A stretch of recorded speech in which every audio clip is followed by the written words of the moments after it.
Galerinha do canal, salve, salve. Estou aqui com o Felipe Pacheco Spirandelli. O Felipe, ele é engenheiro ambiental pela UTFPR no Brasil.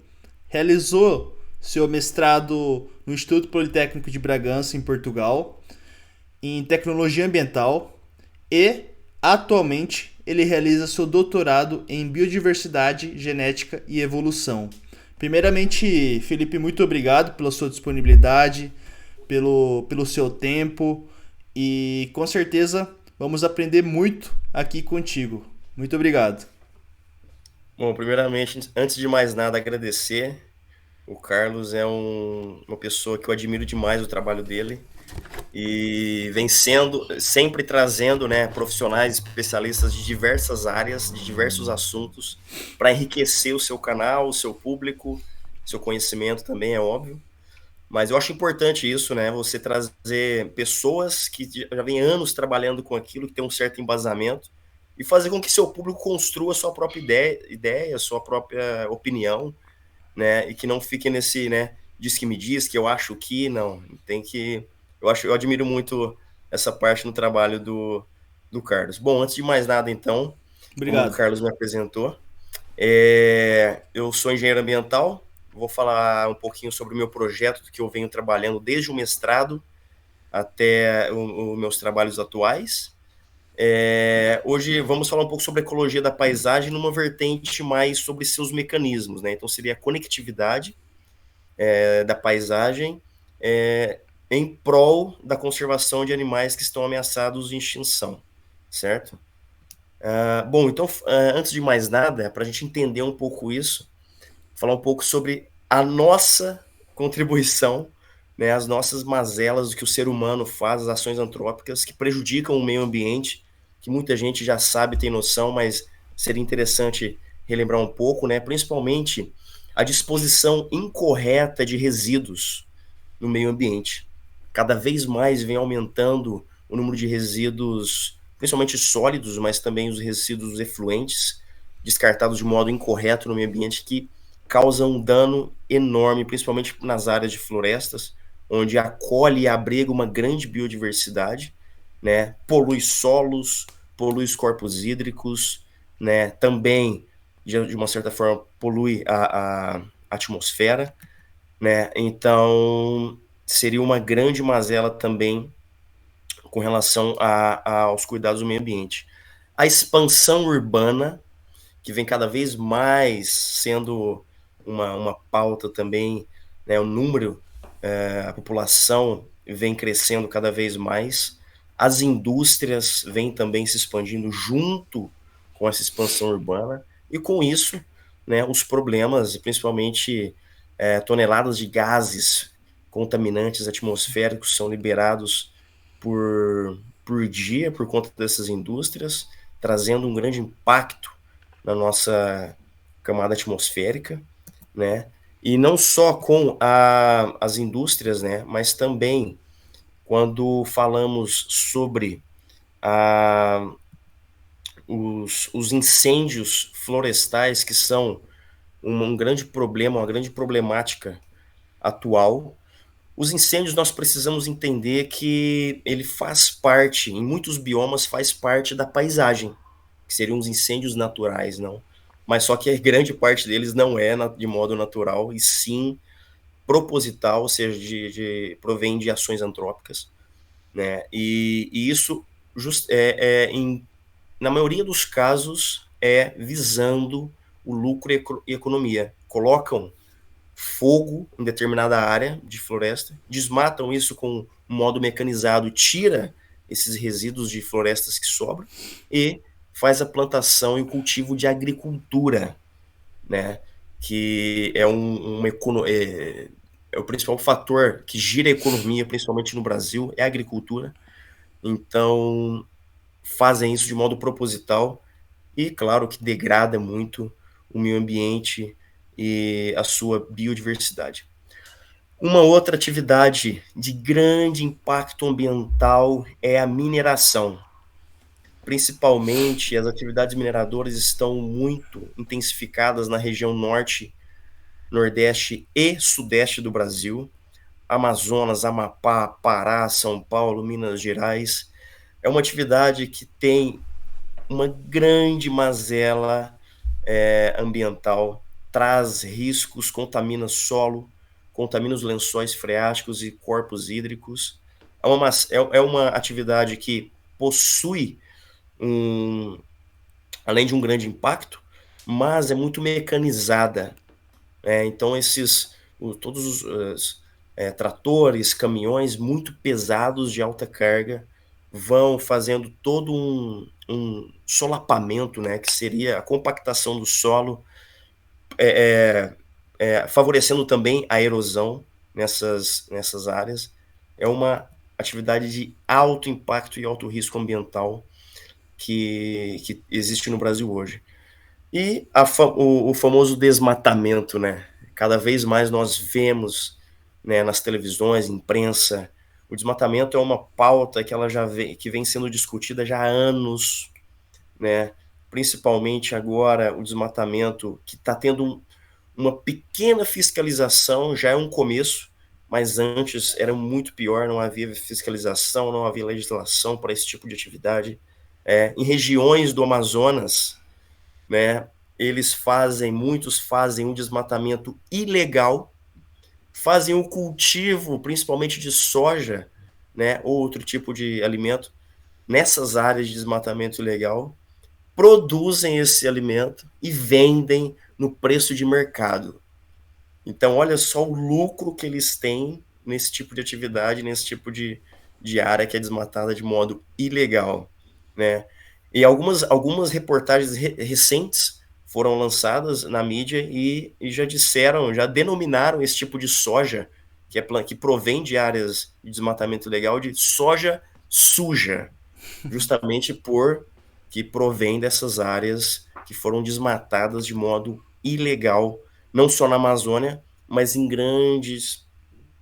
outras partes também do Brasil. Outro ponto, outra mazela, eu citei aqui só apenas seis, mas existem inúmeras ações antrópicas que prejudicam de modo intenso o meio ambiente. É a caça ilegal, né? Caça e pesca, né? A pesca principalmente no período de Piracema, que é onde os peixes estão desovando, né, em determinadas regiões dos rios, que é proibida a pesca nessa altura, mas ainda assim o fazem e a fiscalização já vem melhorando nesse sentido. Mas a caça, principalmente a caça de animais silvestres, animais ameaçados, principalmente de aves, ocorre ainda muito e traz um prejuízo enorme para a biodiversidade do Brasil, não só do Brasil, mas de um modo geral, né? Coloquei aqui apenas seis, mas existem inúmeros, falando agora sobre os corpos hídricos, né? A disposição de esgotos na nossa poluindo os corpos hídricos, a rede hídrica também é um grande problema. As refinarias, né, de petrolífera, que também ocorre um impacto enorme nos nossos mares, né, nos oceanos, existem também, mas aqui é mais focado para a área de florestas, que é a área que nós iremos abordar aqui hoje, certo?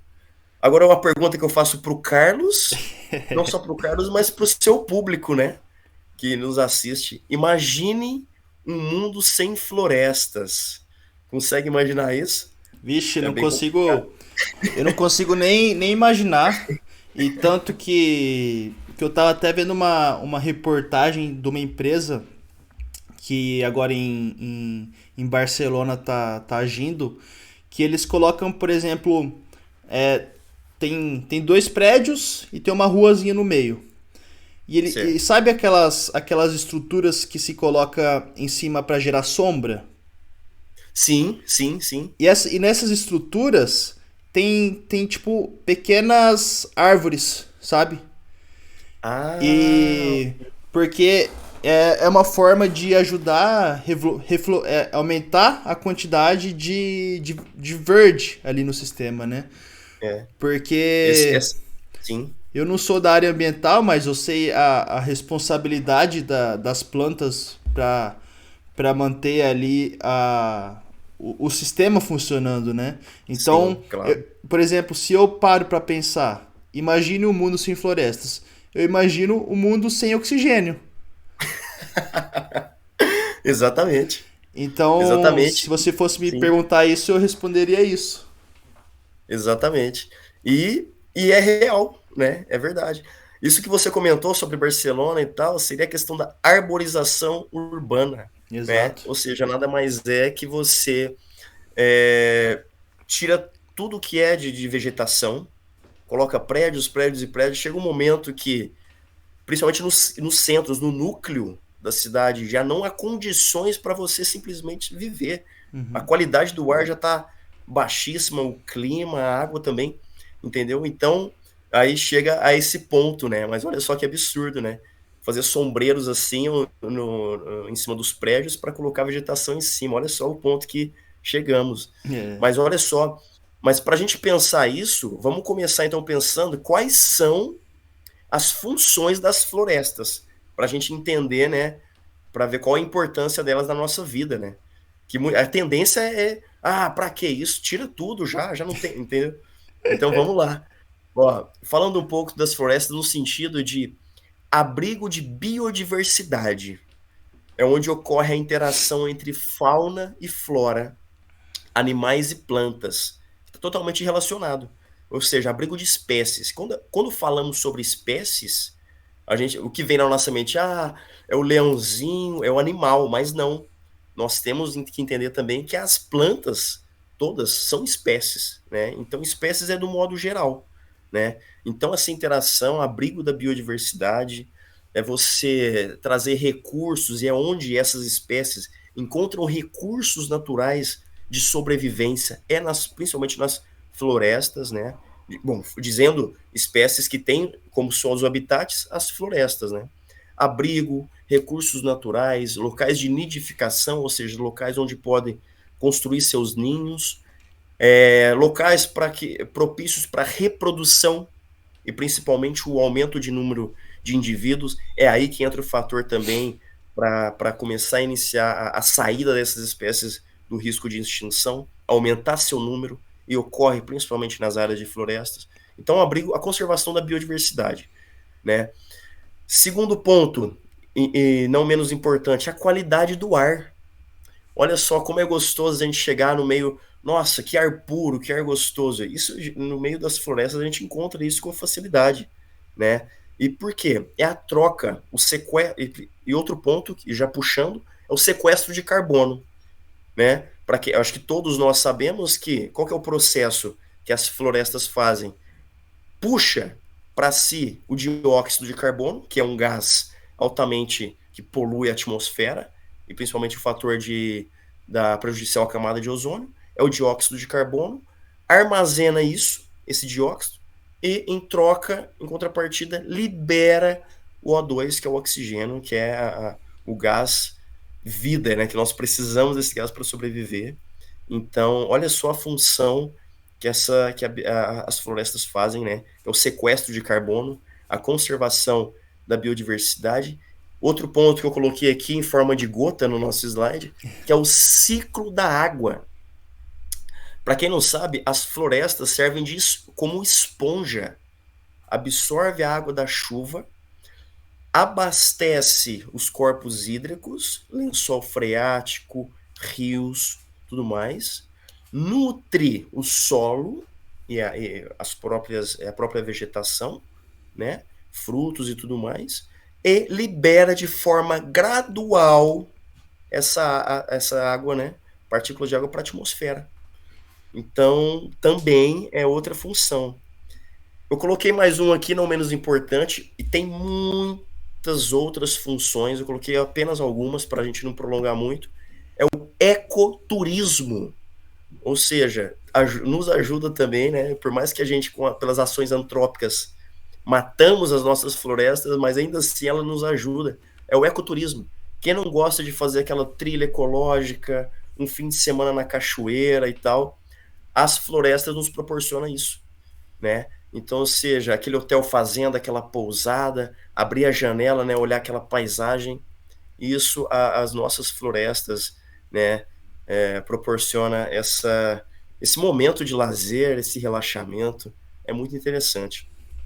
Bom, já pensamos já o que mais ou menos as funções, a importância das nossas florestas. Agora imagine agora você uma rede de florestas na nossa paisagem.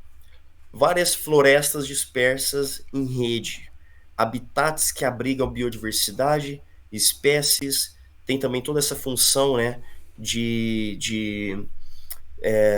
sequestro de carbono, ciclo da água, essas florestas dispersas na nossa paisagem. Isso forma uma rede.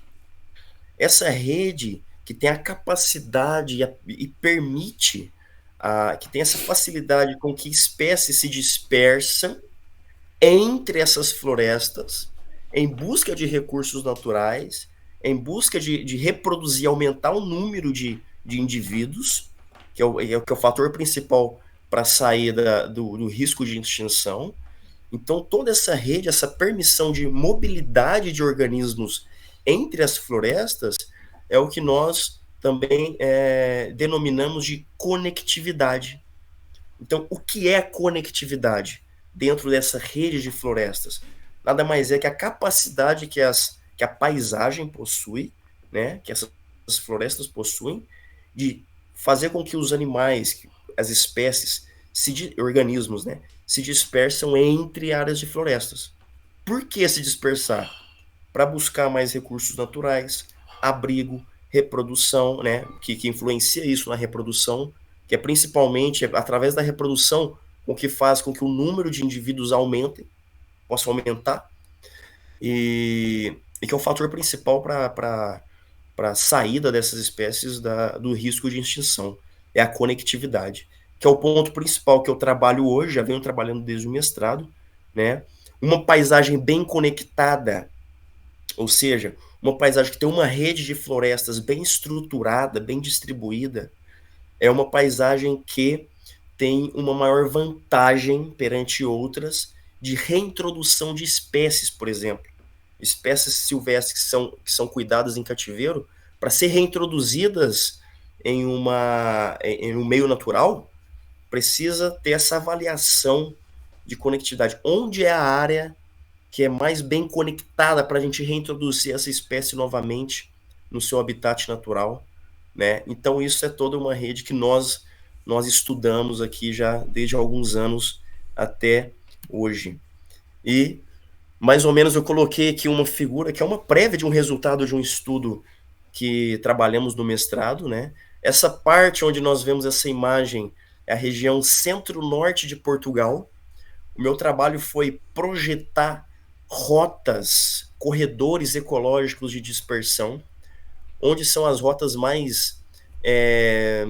as melhores rotas a serem projetadas na paisagem para dispersão dessas espécies, né? Então, podemos ver que essas áreas de floresta, né, que são os polígonos, eles são os habitats dessas espécies, e os corredores ecológicos são as possíveis rotas de dispersão desses organismos entre essas áreas, né? Depois, o artigo ele ainda não foi publicado, mas esse é uma prévia dos resultados, mas no artigo ele mostra todo o grau, dizendo que em zonas urbanas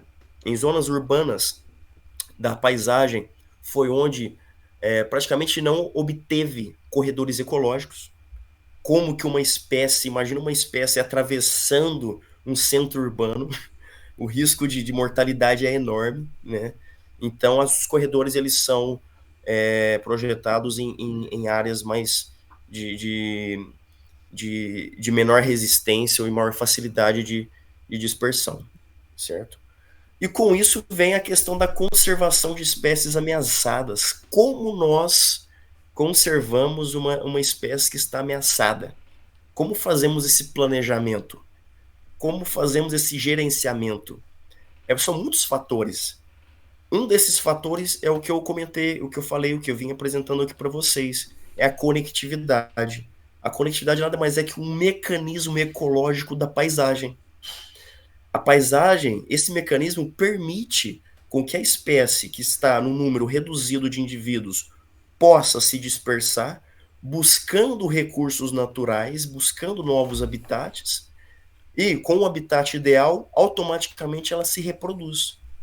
E o principal ponto para uma espécie sair de uma situação de ameaça de extinção é se reproduzir, é aumentar o número de indivíduos, né? Então, esse trabalho é um trabalho que ele mobiliza toda uma equipe, né? Tem profissionais também no nosso departamento que trabalham com ecologia da paisagem, espécies ameaçadas há anos, né? O mecanismo ecológico, que é a conectividade, é um dos fatores que contribui para a retirada dessas espécies da situação de extinção, né, de ameaça de extinção, dentre outros fatores. Tem o fator de mudança climática também, o fator de serviços ecossistêmicos também, mas aí já seria uma outra vertente.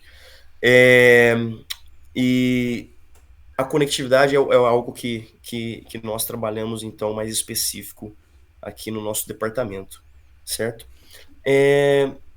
Antes de mais nada, é um assunto muito amplo, é um assunto que mobiliza diversas áreas, área da biologia, área da engenharia ambiental, área da engenharia civil também voltado para a sustentabilidade, mobiliza muitas áreas, é um assunto muito amplo, é um assunto que seria facilmente tratado em um ano letivo de curso, tranquilamente, né? Aqui eu estou colocando só alguns pontos, né? Já que é um bate-papo um pouco mais curto, né? Mas é um assunto extremamente interessante que me agrada muito. Espero ter pelo menos colaborado de alguma forma para vocês, né?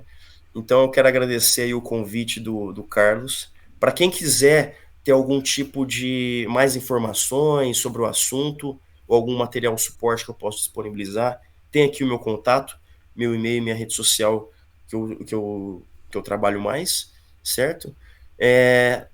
Os trabalhos futuros depois eu posso comentar aqui. Estamos fazendo também um trabalho mais com projetos de levantamento aéreo com drone, principalmente para mapear essas áreas de habitat dessas espécies. Bastante interessante, é um trabalho recente, né?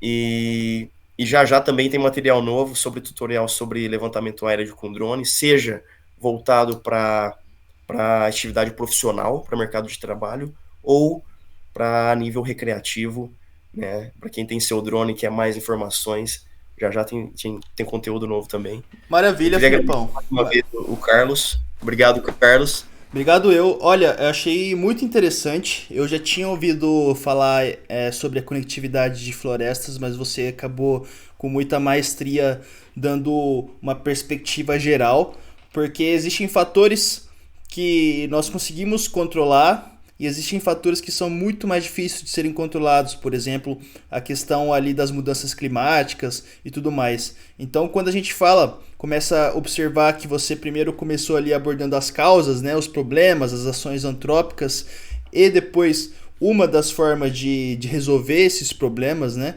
Eu não sei até que ponto que o ser humano consegue ali rearborizar ou criar esses caminhos, mas eu achei muito interessante porque eu já ouvi falar, por exemplo, você trabalha com Portugal, mas também poderiam fazer esses caminhos com outros países também e criando redes cada vez mais ligadas, né? E isso possibilita com certeza uma transição de espécies, porque imagina, se eu tenho o território A, eu tenho o território B, e eles não são conectados, e se existir uma espécie ali que acaba reproduzindo muito, acaba gerando muito desequilíbrio, né? Total. E esse desequilíbrio acaba consequentemente podendo dificultar que alguma espécie que tenha sua importância na natureza se desenvolva. Então esses caminhos aí são de grande extrema importância. Eu acho que foi muito, você conduziu isso de uma forma muito inteligente e eu que não entendo nada sobre o assunto consegui visualizar e ter essa perspectiva. Então, É muito Felipe, interessante, é muito interessante. Nós estamos trabalhando agora no doutoramento, nosso projeto de doutoramento, com 3 espécies em específico, que é o urso, o lobo e o lince. Então, muita gente pergunta, né, o Carlos, mas por que conservar? O que essas espécies têm para conservar, entendeu? E é justamente um ponto que você acabou de tocar. Essas espécies são espécies chaves porque fazem um controle trófico da cadeia trófica natural. Natural, você não precisa estar usando outros tipos de fatores externos, não. A natureza toma conta, a natureza faz isso por conta própria. E não cobra nada disso, entendeu? Sim, sim. Ela vai por conta própria. Né? Quando a gente recupera uma área florestal, uma área de habitat degradado, a gente dá o start ali, deixa o solo propício, faz condições ali e tal, e depois ela vai sozinha, ela vai por conta própria e não cobra nada, entendeu? É automático. A natureza é incrível nesse sentido, né? E as espécies, elas agradecem, porque as espécies são chaves, né? Além de fazer o controle do nível da cadeia trófica, tem espécies, por exemplo, que é, necrófilas, por exemplo, que comem, se alimentam de restos de animais mortos, fazem o quê? Automaticamente não permite com que esses restos mortais de animais possam transmitir zoonoses, que são doenças geradas justamente por carcaças de animais. Ou seja, então essas espécies degradam esses animais e ajudam ainda na decomposição de fungos e bactérias que decompõem essa matéria orgânica, ainda ajuda, colabora na decomposição. O lobo, por exemplo, é uma espécie assim. É uma Uhum. espécie que se alimenta de animais, carcaças de animais mortos, e evita a propagação de zoonoses e ainda assim ajuda na degradação dessa matéria orgânica. Então, a natureza assim, é complexa, tem são muitos fatores, mas ela é incrível, né, Carlos? Ela é incrível. Sim, o ser humano que acaba gerando muito desequilíbrio ali, né? É, E, é. e uma dúvida agora que me pintou aqui, por exemplo, você construiu ali aquelas ideias de conectividade. Como que você vê o futuro? Como que você vê, por exemplo, de acordo com seus estudos, onde que isso vai chegar e suas perspectivas para o futuro? Você, por exemplo, imagina que isso futuramente é um exercício que seria necessário tentar fazer redes com todas as florestas, assim, por exemplo, da Europa, enfim, como que você vê o futuro? Olha, eu vejo o seguinte, eu vejo a conectividade com um mecanismo, não é porque eu trabalho com isso, né? Mas um mecanismo assim, salvador quase. Porque através dela nós conseguimos avaliar o nível que está, tomar decisões e planejamentos extraordinários, urgentes, se for o sentido, mas tudo indica que a tendência ela já vem melhorando bastante dos últimos anos para cá. O Carlos, a legislação ambiental ela vem tendo um certo rigor maior comparando com anos anteriores, décadas anteriores, que era simplesmente só vai, só faz, não dá problema e tal. Só que a gente está tendo uma fiscalização um pouco maior. Já não é a ideal, né? Mas já vem melhorando bastante.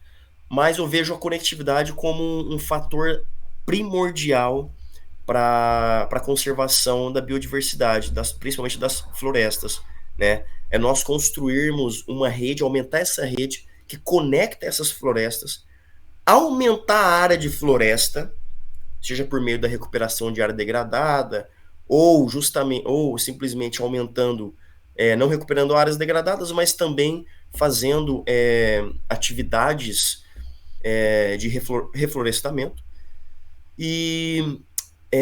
Mas eu vejo isso que, para a tendência futura, considerando que as alterações climáticas, já voltando para essa vertente de alterações climáticas, é um fator limitante, porque nós estamos com um projeto agora na Amazônia, é um projeto que a gente vai conservar uma espécie de peixe, e vamos trabalhar com a conectividade também, vamos conservar uma espécie de peixe que está ameaçada de extinção. Ela tem é um papel-chave na região ali também, que também controla um nível trófico muito importante.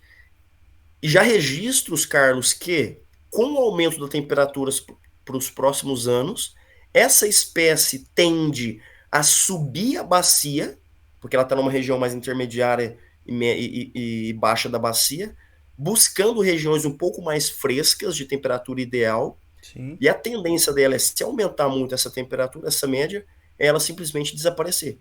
maravilha. A ideia é fazer com que a conectividade, ou seja, novas rotas, novos locais de dispersão para essas espécies, para ela poder se acomodar, e não vira, por exemplo, a extinção nos próximos anos, né? Uma Então, acho que a questão. conectividade, sim, Você que puxou sobre. Falando agora de. Quando você se fala de conectividade de florestas, você também fala de conectividade de rios? exato. É, a conectividade dos corpos hídricos é um pouquinho diferente. A gente trabalha um pouco diferente.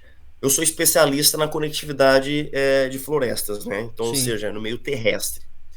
De rios, qual que são os principais corredores? Você que não é da área, mas dos rios, quais que são os principais corredores ecológicos? Ah, eu não sei Os não. próprios rios, É, os os próprios rios, né? próprios rios, né? Porque os próprios rios eles Os têm seus próprios rios. braços, né? Claro, seus afluentes, todo. Então, ou seja, os próprios rios são os corredores. E quando a gente trabalha com uma espécie aquática, e aí, como que nós podemos fazer? É analisando, observando a qualidade desse rio. Se for possível, a gente, numa situação mais extrema, abrir novos braços para dispersão dessas espécies, acomodar, mas é uma área, é, um, é uma vertente que eu ainda estou me aprimorando. De verdade, não sei dizer assim com clareza e com robustez como que seria a conectividade dos rios. Eu sei que ainda é algo que É porque eu é algo que é tô. muito mais difícil ser mensurado também, né? Então, por É, exemplo, é, é. ali trabalhando com florestas, a gente consegue utilizar o satélite, drones e É, visualizar, colocar câmeras para quantificar de alguma forma. E com rio já é muito mais difícil. é É muito, complexo, muito né? É complexo, exato. complexo. Porque nós estamos vendo a água ali, mas embaixo da água a gente não sabe. Exato, exatamente. A gente não vê. Nas florestas a gente vê, chega adentro no meio do mato, vai, olha e tal, faz a imagem aérea, ou aqui tem uma situação, uma área favorável para a construção de corredores, mas dos rios a gente não sabe, a gente vê os rios e tal, mas e lá? A gente não sabe a interação que está ocorrendo. É mais complicado. Mas é justamente uma área que eu estou vindo trabalhando já com um tempo, ainda não tenho um Um conhecimento know-how. suficiente, é um know-how grande ainda, um leque maior sobre isso, mas é o que a gente está vindo, as próximas etapas dos trabalhos futuros seria ver a conectividade nos corpos hídricos, nos corpos d'água, que é bem interessante também. Muito interessante, Felipe. E eu também gostei muito dessa abordagem que você focou ali sobre as áreas multidisciplinares que trabalham junto, né? Porque, Sim, para vocês terem um pouco de ideia, o Felipe ele não só vai somente a campo, mas muito dessas análises são feitas computacionalmente. Então sim, ele coleta ou identifica de alguma forma esses inputs e com esses inputs ele consegue gerar essas análises e formas de resolução dos problemas, né? Então eu acredito que cada vez mais agora a gente vai ter a união das áreas para trabalhar para um conjunto só. Então, como ele abordou ali no grupo dele, trabalham com drones. Então, por isso que é muito importante a multidisciplinaridade, porque são pessoas da, pode ser da mesma área, mas com conhecimentos completamente diferentes que trabalham juntos diferentes. para um propósito, né? Então, É. não estendendo muito aqui, Felipe, deixo para você as últimas palavras aí Uhum. e muito obrigado novamente. Olha, eu queria agradecer, eu fiquei muito feliz com o convite, né, do Carlos. O Carlos é um amigo que nos últimos anos até hoje fortaleceu a nossa amizade, né? O Carlos é um cara excelente, extremamente profissional. E quando ele fez esse convite, eu me senti de verdade muito honrado. Falei, ó, eu vou tentar entregar pelo menos algo em condições ali, né? Mas é bem interessante. Como eu comentei na introdução, eu admiro esse tipo de trabalho, principalmente você trazer profissionais de diversas áreas, profissionais que estão trabalhando com determinado tema há anos. Não é nada de, como eu disse, diz que me diz que não. São informações sólidas, né? E fazer com que o seu público, porque é o seu público que aprecia isso, você também, né? Mas o seu público aprecia isso e faz construir ideias, construir argumentos e não ir não ter nenhum tipo de voodoo, né? Ah, não, é porque ele diz que... Não, construa seus próprios argumentos, opiniões, e eu acho que é isso. Eu acho que o mundo precisa de mais Carlos, né, como você. É isso, e fica aqui meu agradecimento. Muito obrigado. Muito obrigado sempre que possível eu estou tentando trazer experts da área aqui que dominam o assunto, que acredito que o meu propósito com esse canal aqui é exatamente agregar valor para as pessoas. Então, com certeza, Felipe, você conseguiu cumprir muito bem essa missão hoje e agregar muito valor aí para a galera que está assistindo esse vídeo. Muito obrigado Obrigado, novamente. eu espero os próximos convites. Como eu disse, vai ter um novo tutorial aí de um projeto que nós estamos trabalhando sobre levantamento aéreo com drones. Vai ser junto com o engenheiro florestal Vitor Mistro. Ele também é da área florestal e domina muito bem essa questão do controle de drones. Então pode ser uma próxima oportunidade. Maravilha, vamos avançando. Vamos construindo as coisas. Ok. E muito obrigado, Felipe. Olha, muito Obrigado, eu que obrigado. agradeço. Muito obrigado para você que assistiu até aqui, que chegou até esse momento. Com certeza, se você tem um amigo que queira saber um pouco sobre esse assunto, compartilhe com ele, que vai agregar muito valor com certeza. Não esquece aí de deixar aquele likezão forte pra gente, que sempre agrega muito valor. E até a próxima. Tchau, tchau. Até a próxima. Tchau.